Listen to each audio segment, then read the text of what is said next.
Hello मेरे प्यारे दोस्तों, आप लोगों के लिए एक न्यू वैकेंसी आई नेशनल वाटर डेवलपमेंट एजेंसी में। ये एक परमानेंट जॉब है दोस्तों। ये सेंट्रल गवर्नमेंट जॉब है। ये मिनिस्ट्री ऑफ जल शक्ति के अंदर आता है। यदि आप जल शक्ति के अंदर काम करना चाहते हैं तो आपके लिए बहुत ही सुनहरा वैकेंसी है दोस्तों। अगर ये vacancy junior engineer, junior accountant, upper division clerk, stenographer के लिए वैकेंसी है। क्या क्या एलिजिबिलिटी क्राइटेरिया है और किस एजुकेशनल क्वालिफिकेशन मांगा गया है, सभी को मैं डिस्कस करूंगा इस वीडियो के अंदर। तो बिना देरी किए हुए चलिए हम आगे बढ़ते हैं दोस्तों। अगर आप चैनल पर न्यू है तो इस चैनल को सब्सक्राइब कर दीजिए इसी प्रकार का जॉब अपडेट पाने के लिए। और अगर आप एसएससी जेईई, अगर आप किसी भी जूनियर इंजीनियर, असिस्टेंट इंजीनियर, किसी भी एग्जाम का प्रिपरेशन करते हैं तो इस चैनल को सब्सक्राइब कर लीजिए। चलिए दोस्तों हम आगे बढ़ते हैं, ठीक है। ये वैकेंसी दोस्तों मिनिस्ट्री ऑफ जल शक्ति के अंदर आता है। गवर्नमेंट ऑफ इंडिया का वैकेंसी है, परमानेंट जॉब है, पहली बात। और जूनियर इंजीनियर सिविल, ये जूनियर इंजीनियर में, ये जूनियर इंजीनियर के, ये सिविल इंजीनियर के लिए ही सिर्फ वैकेंसी है, ठीक है दोस्तों। अगर आप डिप्लोमा सिविल इंजीनियर में किए हैं तो अप्लाई कर सकते हैं, ठीक है। ये मैकेनिकल इंजीनियर के लिए नहीं है और इलेक्ट्रिकल इंजीनियर के लिए वैकेंसी नहीं है दोस्तों, पहले ही मैं बता दे रहा हूँ आपको। ये अगर आप 12th किए हैं तो अप्लाई कर सकते हैं, ग्रेजुएशन किए हैं तो अप्लाई कर सकते हैं। ये देखिए, ये जूनियर इंजीनियर जो है ये लेवल 6 का वैकेंसी है और इसमें 2 सीट ही एसटी कैटेगरी में है। और यहाँ पर टोटल नंबर ऑफ सीट कितना वैकेंट है, तो यहाँ पर इसके एलिजिबिलिटी क्राइटेरिया कितना है, 1827 ईयर्स है, ठीक है। जूनियर अकाउंटेंट के पद पर यदि अप्लाई कर सकते यदि आप अप्लाई करना चाहते हैं तो इसके लिए सिर्फ एक सीट खाली है, एक सीट ही है। और इसके लिए एज लिमिट कितना रखा गया, 1827 रखा गया। अपर डिवीजन क्लर्क के लिए सिर्फ एक सीट ही खाली है और इसका भी एलिजिबिलिटी क्राइटेरिया कितना है, 1827 है, ठीक है दोस्तों। स्टेनोग्राफर ग्रेड 2 के लिए यह लेवल 4 की वैकेंसी है। ओबीसी में एक सीट, ओबीसी के लिए एक सीट है, एससी के लिए एक सीट है और ईडब्ल्यूएस के लिए एक सीट है। टोटल नंबर ऑफ सीट कितनी है, 3 है। और इसके लिए एज लिमिट कितना रखा गया, हमारा 1827 रखा गया, ठीक है दोस्तों। अब दोस्तों बात करेंगे कि इसके लिए एजुकेशनल क्वालिफिकेशन हमें क्या चाहिए। यदि आप जूनियर इंजीनियर के पद पर अप्लाई करना चाहते हैं तो इसके लिए आप डिप्लोमा इन सिविल इंजीनियर होना चाहिए, किसी भी गवर्नमेंट ऑफ इंडिया या किसी भी इंस्टीट्यूट से होना चाहिए जो कि एआईसीटीई से अप्रूव्ड होना चाहिए, पहली बात दोस्तों। अगर आप जूनियर अकाउंटेंट के पद पर अप्लाई करना चाहते हैं तो आप डिग्री इन कॉमर्स में होना चाहिए। आपको कॉमर्स में आप ग्रेजुएशन कंप्लीट होना चाहिए, किसी भी यूनिवर्सिटी होना चाहिए जो कि यूजीसी से मान्यता प्राप्त होना चाहिए, ठीक है दोस्तों।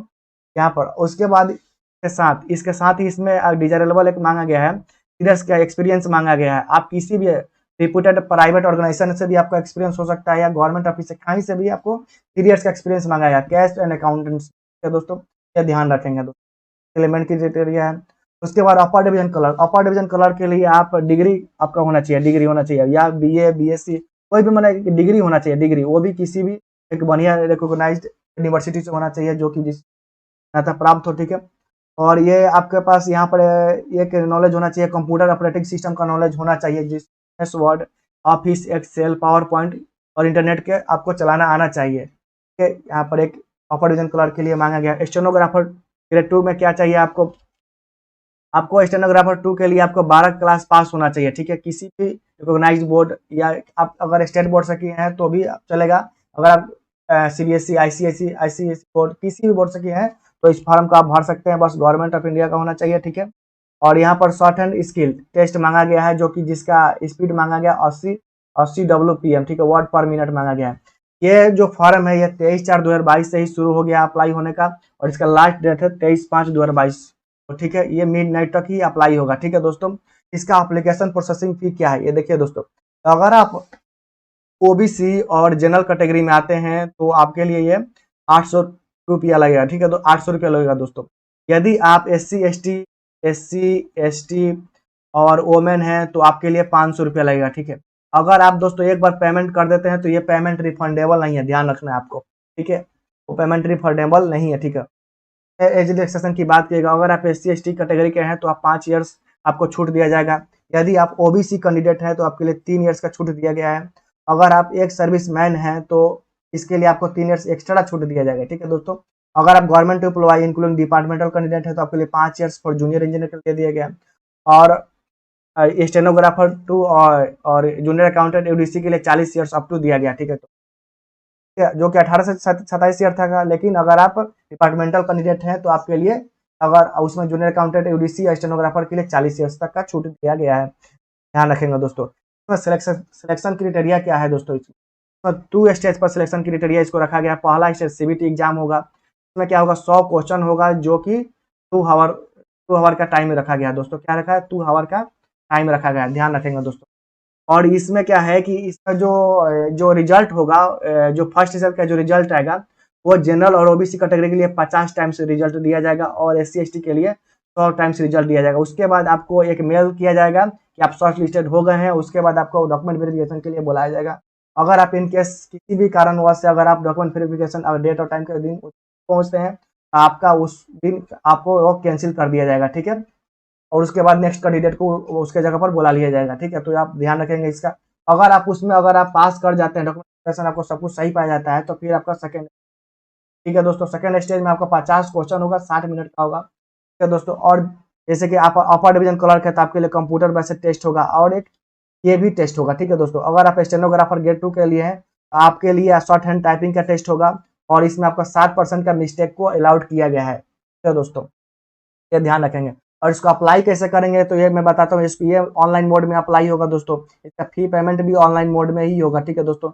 इसके लिए आपके पास अपना एक ईमेल आईडी होना चाहिए, मोबाइल नंबर होना चाहिए, ठीक है दोस्तों। और ये फॉर्म अप्लाई जो लास्ट डेट है उससे पहले ही कर लेना है दोस्तों, खासकर पहले कर लेना है। मे भी हो सकता है साइट ब्लॉक हो जाए, चाहे कुछ भी हो सकता है दोस्तों। तो पहले आप लोग कोशिश करेंगे अप्लाई करने के लिए। ऐसा तो 23/5 तक डेट दिया गया है, ठीक है दोस्तों। अगर देखिए दोस्तों यहाँ पर एक बार बार मेंशन किया गया, यदि आप एक बार पेमेंट कर देते हैं तो रिफंडेबल नहीं है। आपके पास एक प्रॉपर अपना ईमेल आईडी होना चाहिए, ठीक है दोस्तों, ध्यान रखेंगे, ठीक है। उसके बाद दोस्तों आपके पास क्या होना चाहिए? स्कैनड कॉपी ऑफ आपके पास एक latest photo, passport size photo होना चाहिए जो कि 3 मंथ से ज्यादा पुराना नहीं होना चाहिए। सिग्नेचर आपको अपलोड करना है एक। उसके साथ साथ आपके पास caste certificate, educational qualification, experience certificate, disability certificate, सब कुछ दोस्तों यहाँ पर अपलोड करना है, ठीक है दोस्तों। जब आप फॉर्म पूरी तरह अच्छा से फिल कर लेते हैं उसके बाद एक आपको प्रिंट आउट हमेशा के लिए रख लेना है, जो कि फ्यूचर में काम देगा आपको। जब आप सिलेक्शन आपका जब हो जाएगा तो वहाँ पर यदि किसी कारणवश आप दोस्तों आप गाइड में कंडक्ट करते हैं, किसी के साथ व्यवहार करते हैं, तो आपका भी इसको क्या किया जाएगा? अगर आप गिल्टी पाए जाएंगे तो इसका क्या किया जाएगा? आपको ये रद्द कर दिया जाएगा दोस्तों, या ध्यान रखें। किसी भी स्टेज पर आप क्या क्या किया जाएगा? रद्द किया जाएगा। मान लीजिए आप फर्स्ट स्टेज में क्वालिफाई कर, सेकंड स्टेज में आपको रद्द कर देगा, ठीक है। ये ध्यान रखेंगे आपको, ठीक है। आपको एक लीगल आपको ले लेना पड़ेगा, ठीक है दोस्तों, ध्यान रखेंगे। इसके बाद दोस्तों बात करेंगे दी कैंडिडेट मस्ट भी क्या होना चाहिए? आपको गवर्नमेंट ऑफ इंडिया का होना चाहिए। ये ऑनलाइन मोड में अप्लाई हुआ 23/5/2022 के मिड अप्लाई होगा, ठीक है दोस्तों, ध्यान रखेंगे। और इसको अप्लाई करने का जो वेबसाइट है www.nwda.gov.in पर, इस पर ही जाके आपको अप्लाई करना है, तो रजिस्ट्रेशन करना है। रजिस्ट्रेशन करने के बाद लॉगिन करना है। लॉगिन करने के बाद इसको अप्लाई कर सकते हैं दोस्तों, ठीक है। और के साथ दोस्तों अगर मान लीजिए आप कहीं person who are already in government service, अगर आप ऑलरेडी किसी न किसी गवर्नमेंट जॉब में है तो आपके लिए एक NOC, no objection certificate obtain from the authority of present, आपके पास एक नो ऑब्जेक्शन सर्टिफिकेट होना चाहिए, ठीक है। ये आप ध्यान रखेंगे। अगर आप गवर्नमेंट सर्विस ऑलरेडी कर रहे हैं तो आपके पास नो ऑब्जेक्शन सर्टिफिकेट होना चाहिए, ठीक। दोस्तों ये जो एप्लीकेशन फॉर्म है इसका इसके ये जो नोटिफिकेशन है इसका लिंक मैं अपने डिस्क्रिप्शन में दे दूंगा, वहां से आप डाउनलोड कर सकते हैं। इसको हिंदी में भी पढ़ सकते हैं, इंग्लिश में पढ़ सकते हैं, दोनों का लिंक मैं दे दूंगा आपको डिस्क्रिप्शन। अगर फॉर्म अप्लाई का लिंक भी मैं अपने डिस्क्रिप्शन में दे दूंगा, वहां से जाके आप अप्लाई कर सकते हैं। आप कमेंट में बताइए ये वीडियो कैसा लगा। अगर आप इसी तरीके का जॉब अपडेट हमेशा पाना चाहते हैं और पहले पाना चाहते हैं तो इस चैनल को सब्सक्राइब कर दीजिए और लाइक कर दीजिए और अपने दोस्तों को भी शेयर कर दीजिए ताकि उनको भी पता चल जाए कि क्या वैकेंसी है, वो भी अप्लाई कर लें, ठीक है दोस्तों। तो थैंक यू दोस्तों आपको इतना टाइम देने के लिए। चलिए दोस्तों हम नेक्स्ट वीडियो में मिलते हैं आपको। Thank you, bye bye.